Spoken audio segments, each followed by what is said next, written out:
Have you heard? What? Wait a second. Hold on. Oh, I'm sorry. Can I ask you something?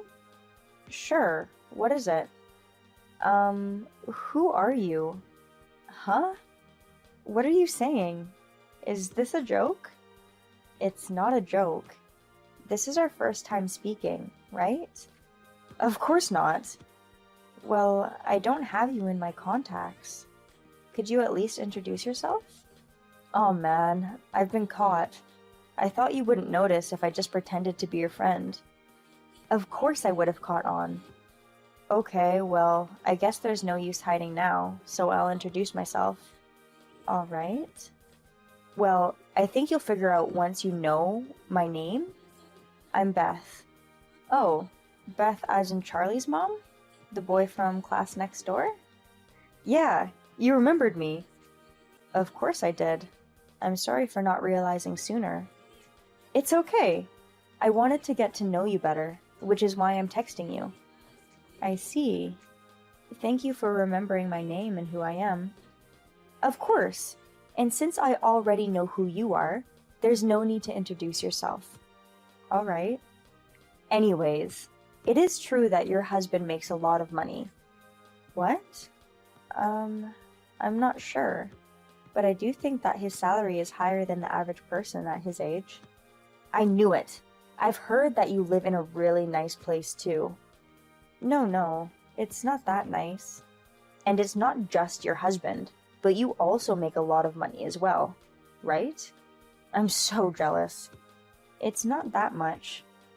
You're like a celebrity mom. I'm envious. No, I'm not a celebrity. Besides, we put most of our salary into our savings. I see, but I'm jealous that you have that sort of stability. Really? So what do you do for work, Beth? Me? I'm a housewife, so I don't have a job. Oh, I see. If you can live on one income, then that must mean your husband makes a lot too, right? No way. My husband barely makes money. Plus, he's ugly. I see. Anyways, I want to get to know you better, Sarah. Would you like to get lunch with me today? Lunch? I'd love to go. Really? Yay! There's a place that I want to take you. How about we meet at 12:30 in front of the school? 12:30. Got it. Great, then I'll see you later. Yep, looking forward to it. I became good friends with Beth from then on. She could be brazen at times, but she was a bright and bubbly person. But this good impression I had of her only lasted a few days, and Beth's true colors started to be revealed soon after.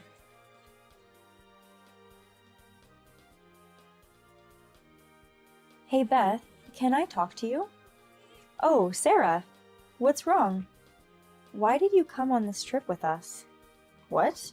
I mean, this is a mom's trip, right? Yeah, but this is a trip just for people in Mrs. Williams' class, so we can't have you here. Who cares?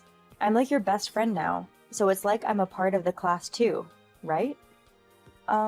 No. That doesn't count as a reason for you to be a part of our class.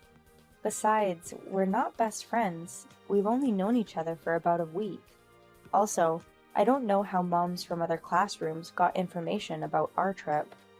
What are you talking about? Time doesn't matter for best friends. Our friendship makes the impossible possible. That's what they say in the movies. This isn't a movie, it's reality. Same thing. Well, we really can't have you joining us on this trip, so it would be great if you could leave and go home. Huh? Why? Nobody's complaining. It should be fine. Well, yes, but we've already made reservations, so you'd be making things difficult for us. Then do something about it with your money. We're friends, right? Don't leave me out. Why do I have to do something about it? Besides, this isn't about money. We already made reservations. Wow, Sarah. You make so much, but you won't splurge? Fine. I'll take someone else's spot then. What? You can't do that. That's even worse. Oh, really? Well, you're about to send me home, and I don't feel great about that. I mean, you're the one who came without an invitation, so that's your problem. What are you talking about? I want to go on a trip with you, so I just followed you. It's not like I had any other choice. You did have a choice. If you would have told me, I would have planned us a trip for a different day. That's not good enough. I wanted to go on a trip right away. Even if you say that. Anyways, you're wasting your time if you're trying to get me to leave. And if you don't make a reservation for me right now, one of the moms isn't going to like it. Got it? Are you threatening me? Of course not. I just want to have fun on the trip, so make sure you make that reservation. Wait a minute. I'm telling you, it's impossible to do that. I don't care if it's impossible. You have money, so put it to good use and do something about it. Got it? You keep bringing up money, but like I've said already, money isn't going to solve this. I don't care. Just make it happen. We're friends, right? Friends wouldn't do something so terrible. I'm the terrible one?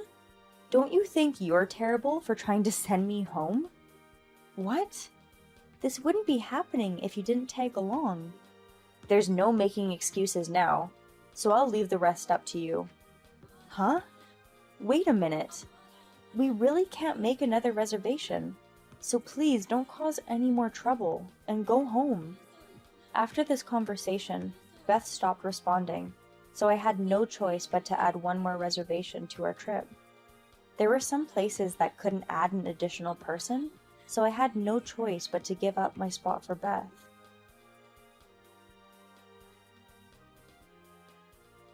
Good morning, Sarah. I slept great, and the weather is so nice. It's such a wonderful morning. Really? I'm really tired from yesterday, and I'm feeling very sluggish. Huh? What are you saying? Getting tired after one day of traveling? You sure are weak. Or are you one of those people who can't sleep without their own pillow? I'm so tired because of you, Beth. Me? Did I do something wrong? Because you jumped into our trip without asking. I was making the rounds, changing reservations. Oh, I see. Thanks for that. Do you have everything ready for today? Yes. Well, I just gave up my slot for you. Oh, really? So you're not coming, Sarah? I'm not. Why? If you made the reservations yesterday, you would have been able to. I'm really tired, and it would have cost a lot of money to make new reservations. Well, money shouldn't be an issue for you, right? That's not true at all. I mean, it's money that your parents gave you, so don't be stingy with it and use it. Huh? What are you talking about? What do you mean I got it from my parents? Don't play dumb. I know about everything. Know what? I heard that you're living in an apartment that you got from your parents. Well, yes, that's true. Even at this age, you're still mooching off of your parents? Aren't you ashamed of that? Why would you say that? You don't know anything about me, Beth. I know that you're an adult who isn't independent and acts like a child. And you have the audacity to live on your parents' money?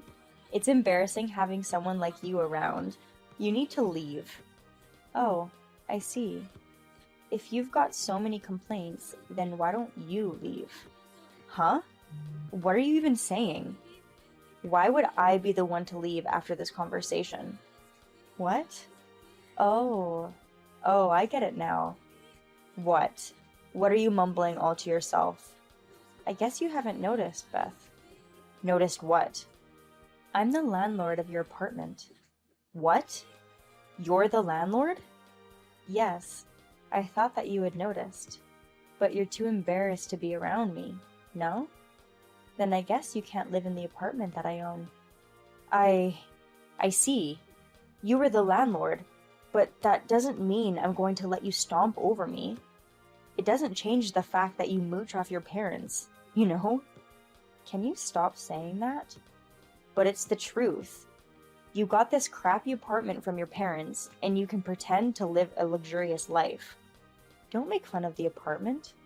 It's the only thing I have left of my parents. The only thing you have left? Why does it sound like your parents are gone? They are. Both of my parents passed away when I was in high school.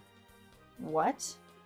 The apartment I inherited at the time is the only thing I have to remind me of them. Oh.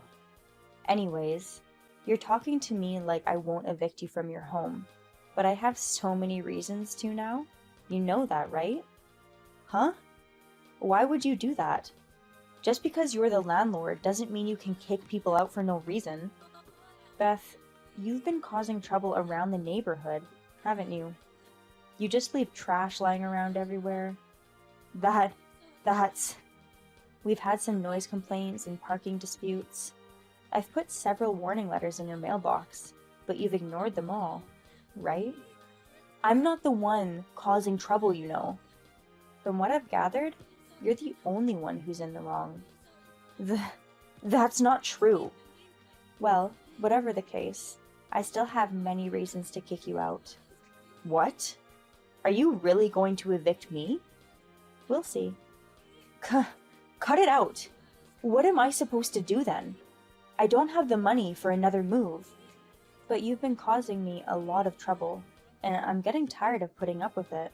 So start packing your bags. How could you? Seriously, please stop. I'll apologize for everything.